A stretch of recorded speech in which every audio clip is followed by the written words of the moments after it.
प्रिय छात्रों नमस्कार। निवास क्लासेज में आपका स्वागत है। तो दोस्तों आज का वीडियो में हम आपको वर्ग 6 का गणित प्रश्नावली 13.1 का प्रश्न संख्या 1 से बताएंगे।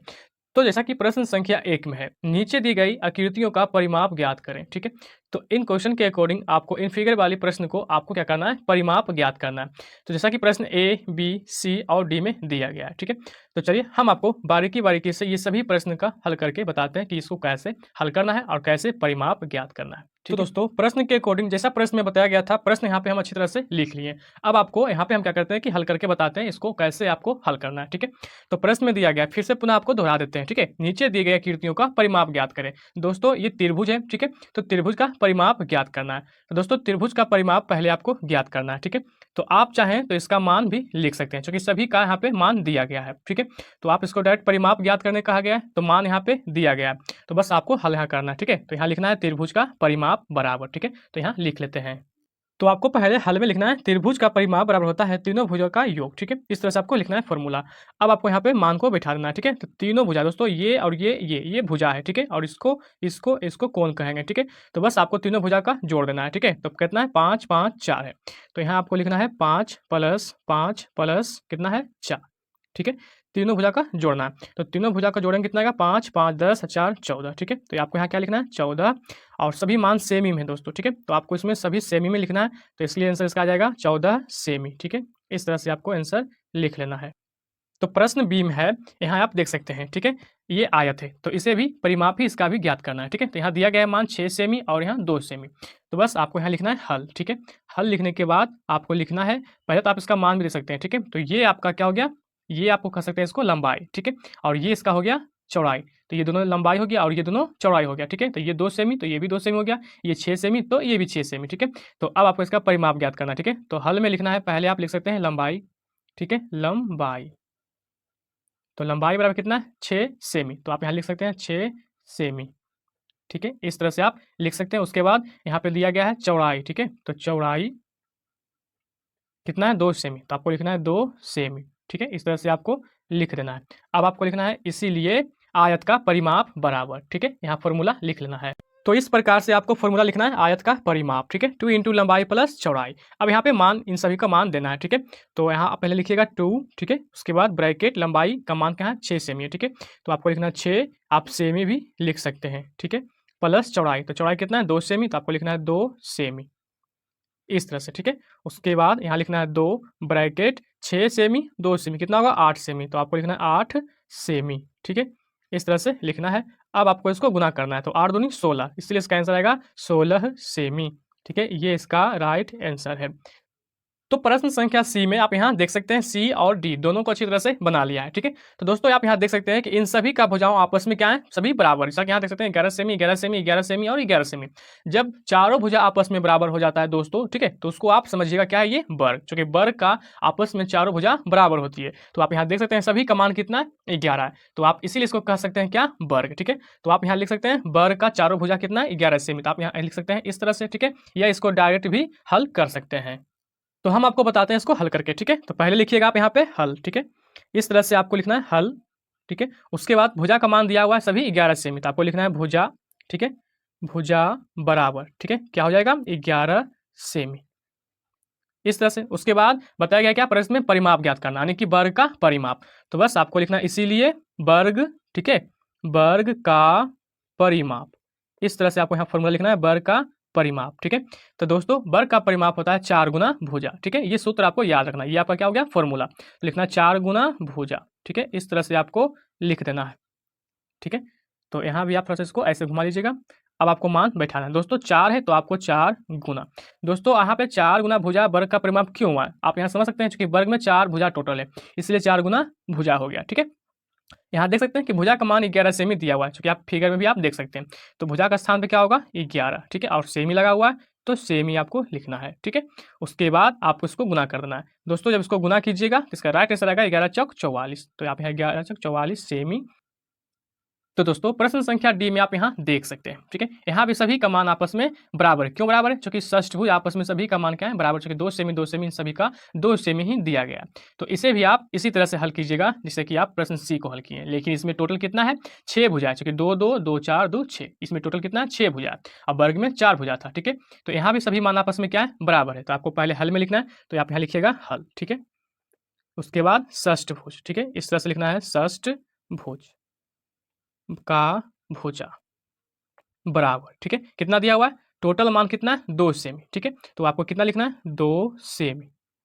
इस तरह से आपको लिख देना है, ठीक है। उसके बाद आपको परिमाप ज्ञात करने कहा गया है, ठीक है। तो आप यहाँ लिखिएगा षष्ठभुज का परिमाप बराबर, ठीक है। यहाँ फॉर्मूला आपको लिख लेना है। इस तरह से आपको लिखना है, ठीक है, कि षष्ठभुज का परिमाप बराबर 6 गुना भुजा। अब इसको मान बैठा देना, ठीक है। तो पहले 6, तो आपको यहाँ लिखना है 6 गुना का साइन, ठीक है। भुजा, भुजा का मान यहाँ दिया गया है 2 सेमी, यानी कि आप फिगर में भी आप देख सकते हैं। तो बस आपको यहाँ लिखना है 2 सेमी, ठीक है। इस तरह से आपको लिखना है। अब आपको इसको गुना करना है, इसलिए हो जाएगा 6 दूनी 12, ठीक है। तो आप यहाँ लिख सकते हैं क्या? 12 सेमी, ठीक है। तो ये इसका राइट आंसर है, ठीक है। तो दोस्तों मैं आशा करता हूँ कि आप प्रश्न संख्या 1 अच्छी प्रकार से समझ गए। दोस्तों इसी तरह से अगले प्रश्न को हल करेंगे। तो प्रश्न संख्या 2 में है, एक आयताकार जमीन का टुकड़ा 20.50 मीटर लंबा और 16.75 मीटर चौड़ा, तो उसके चारों ओर छरदीवारी बनानी है, ठीक है। तो छरदीवारी की कुल लंबाई ज्ञात कीजिए, ठीक है। तो चलिए हम आपको पहले प्रश्न को अच्छी प्रकार से नोट करा लेते हैं, ठीक है। उसके बाद हल करके बताते हैं कि इस प्रश्न को कैसे हल करना है, ठीक है।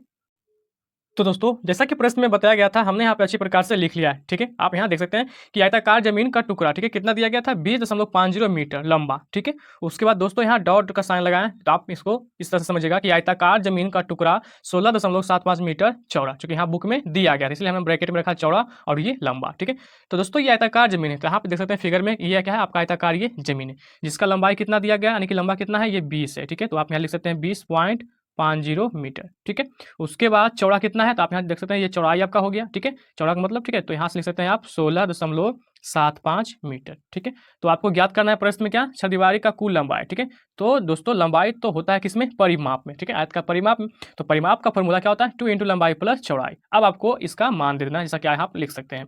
तो चलिए इसको लिखकर बताते हैं। तो पहले आपको लिखना है 2 × लंबाई, ठीक है, यानी लंबा का मान आपको देना है पहले, ठीक है। तो 20.50, ठीक है, मीटर है तो आप यहाँ मीटर भी लिख सकते हैं, ठीक है, प्लस चौड़ाई, ठीक है। तो यहाँ क्या दिया गया है? 16.75, ठीक है, यहाँ भी लगा सकते हैं। उसके बाद इतना को क्या कर देना है? जोड़ देना है, ठीक है।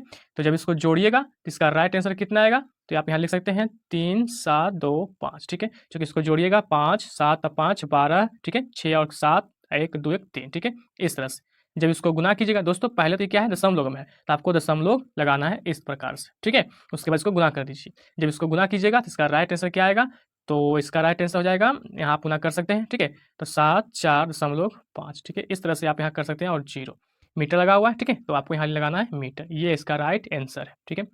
तो नेक्स्ट प्रश्न संख्या 3 में है, एक धावक 40 मीटर लंबे और 20 मीटर चौड़े एक आयताकार मैदान के चारों तरफ 8 चक्कर लगाता है, ठीक है। यानी कि एक धावक मतलब दौड़ने वाला, ठीक है, वो दौड़ता है, तो कितना का एक जमीन है जिसपे वो दौड़ता है? तो कहने का तात्पर्य हो गया एक आयताकार जैसा है, ठीक है, जिसका लंबाई यहाँ दिया गया 40 मीटर और चौड़ाई है कितना? 20 मीटर, ठीक है। तो धावक द्वारा तय की गई दूरी ज्ञात कीजिए, मतलब वो इतना इतना चौड़ाई और मीटर और क्या है लंबाई में वो दौड़ता है धावक, ठीक है।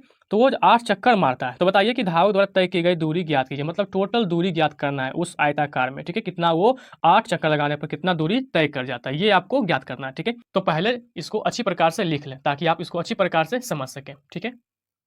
तो दोस्तों प्रश्न के अकॉर्डिंग पहले आपको समझना है प्रश्न को अच्छी प्रकार से इस फिगर के माध्यम से, ठीक है। दोस्तों पहले क्या था? एक आयत था, ठीक है, जिसमें उसका 40 मीटर लंबे था और 20 मीटर चौड़े था, ठीक है। और एक धावक है जो उसी चीज पे क्या करता है? दौड़ना प्रारंभ करता है, ठीक है। तो वो दौड़ने में कितना? 8 चक्कर लगाता है। तो प्रश्न के अकॉर्डिंग आपको कुल दूरी ज्ञात करने कहा गया है, ठीक है। तो यहाँ पे हमने क्या किया? प्रश्न के अकॉर्डिंग यहाँ पे लिख लिया L = 40, ठीक है, और B = 20। अब यहाँ से आपको लंबाई, टोटल लंबाई ज्ञात करना है, तभी तो उसका कुल दूरी ज्ञात कर पाइएगा, ठीक है। तो ये क्या है दोस्तों? ये आयत है, तो इसलिए यहाँ पे लिखिएगा कि आयत का क्या है? परिमाप बराबर, ठीक है। तो पहले आप परिमाप ज्ञात कीजिएगा तब आपको दूरी, क्योंकि परिमाप से ही लंबाई निकलेगा, ठीक है। तो आप यहाँ से समझ सकते हैं। तो आपको इस प्रकार से लिखना है कि आयताकार का मैदान का परिमाप बराबर 2 × लंबाई प्लस चौड़ाई, ठीक है। तो आप इसका मान बैठाइए। तो L बराबर कितना है दोस्तों? 40। तो यहाँ आपको लिखना है 40 प्लस B बराबर कितना है? 20, ठीक है। अब आपको इसको लिखना है 2 × 40 प्लस 20 करेंगे तो 60। जब इसको गुना कीजिएगा तो 60 दूना 120 मीटर, चूंकि मीटर में ये मान दिया हुआ है तो आंसर क्या होगा इसका मीटर। तो दोस्तों परिमाप ज्ञात करने के बाद अब आपको प्रश्न के अकॉर्डिंग धावक 8 चक्कर में कितना दूरी तय करता है, यानी कि कुल दूरी ज्ञात करना है। ठीक है, तो यहाँ आपको लिखना है धावक द्वारा तय की गई कुल दूरी बराबर। ठीक है, तो पहले यहाँ पे हम लिख लेते हैं। तो इस तरह से आपको लिखना है धावक द्वारा तय की गई कुल दूरी। ठीक है, तो कुल दूरी कितना है दोस्तों, 8 चक्कर वो लगाता है। तो पहले 8, अब परिमाप का लंबाई कितना निकल कर आ गया है 20। ठीक है, 20 मीटर की टोटल वो दौड़ता है, तो आपको क्या लिखना है 120 मीटर। जब इसको गुना कीजिएगा तो 0 8 दूनी 16 8 है 1 9। ठीक है, ये क्या निकल कर आ जाएगा 960 मीटर उसका कुल दूरी हो जाएगा। तो ये इसका राइट आंसर है। तो दोस्तों मैं आशा करता हूँ कि आप ये प्रश्न संख्या 3 अच्छी प्रकार से समझ गए। आप चाहें तो यहाँ से आप स्क्रीनशॉट ले सकते हैं। ठीक है, तो इसी तरह से प्रश्न संख्या 4 को हल करेंगे। तो नेक्स्ट प्रश्न संख्या 4 में है, एक समद्विबाहु त्रिभुज जिसकी प्रत्येक समान भुजा 6 सेमी की हो तथा तीसरी भुजा 8 सेमी हो का परिमाप ज्ञात करें। ठीक है, तो समद्विबाहु त्रिभुज यहाँ जिक्र किया गया है। दोस्तों समद्विबाहु मतलब होता है जिसका दो भुजा आपस में बराबर हो। ठीक है, तो ये तो आप समझ गए प्रश्न को। चलिए इसको हल करके बताते हैं। तो पहले प्रश्न को अच्छी प्रकार से लिख लेते हैं। ठीक है, तो दोस्तों प्रश्न के अकॉर्डिंग आपको पहले इस तरह से लिख लेना है। ठीक है, कि समद्विबाहु त्रिभुज की भुजा 6 सेमी। ठीक है, प्रत्येक भुजा दिया गया है कितना 6 सेमी। तो आप यहाँ देख सकते हैं फिगर हमने यहाँ बना रखा है। समद्विबाहु मतलब इसका दो भुजा यानी आमने सामने की दो भुजा क्या हो आपस में बराबर और तीसरा भुजा अलग हो। ठीक है, तो आप यहाँ देख सकते हैं बुक में पहले ही प्रश्न में दिया रखा है कि भुजा कितना 6 सेमी, तो दोनों क्या हो जाएगा 6 सेमी का। ठीक है, और तीसरी भुजा 8 सेमी जो कि यहाँ देख सकते हैं। ठीक है, उसको ज्ञात करना है प्रश्न के अकॉर्डिंग में। ठीक है, कि समद्विबाहु त्रिभुज का परिमाप ठीक है बराबर तो होता है उसका फॉर्मूला तीनों भुजा का योग। ठीक है, तीनों भुजा का योग। तो चलिए इसमें हल करते हैं। तो तीनों भुजा का क्या करना है आपस में जोड़ देना है। ठीक है, लिखेंगे 6 + 6 + 8। तो अब आपको इसको जोड़ना है, तो जोड़िएगा तो 6 6 12 12 8 कितना होगा 20। ठीक है, तो बस आपको यहाँ क्या लिख देना है 20 सेमी। ठीक है, क्योंकि ये मान सेमी में दे रखा है इसलिए इसका आंसर क्या होगा 20 सेमी। तो इस तरह से इस प्रश्न को आप हल कर सकते हैं। ठीक है, तो नेक्स्ट इसी तरह से अगला प्रश्न संख्या को हल करेंगे।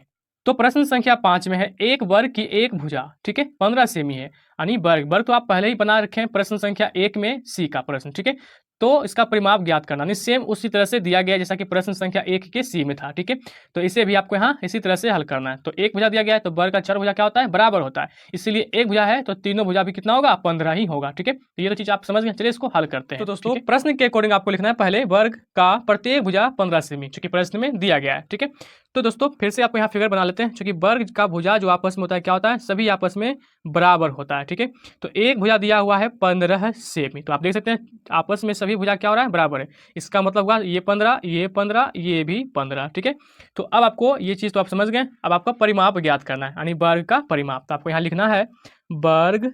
ठीक है, इस तरह से लिखना है वर्ग का परिमाप। ठीक है, परिमाप बराबर तो परिमाप क्या होता है दोस्तों 4 गुना भुजा।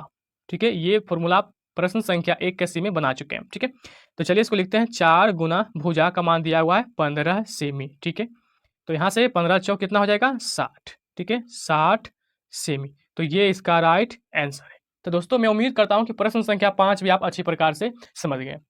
तो आप चाहें तो इसका स्क्रीनशॉट ले सकते हैं। दोस्तों नेक्स्ट प्रश्न संख्या 6 से लेकर 9 तक का प्रश्न का सॉल्यूशन हम आपको अगले वीडियो में बताएंगे। ठीक है, धन्यवाद।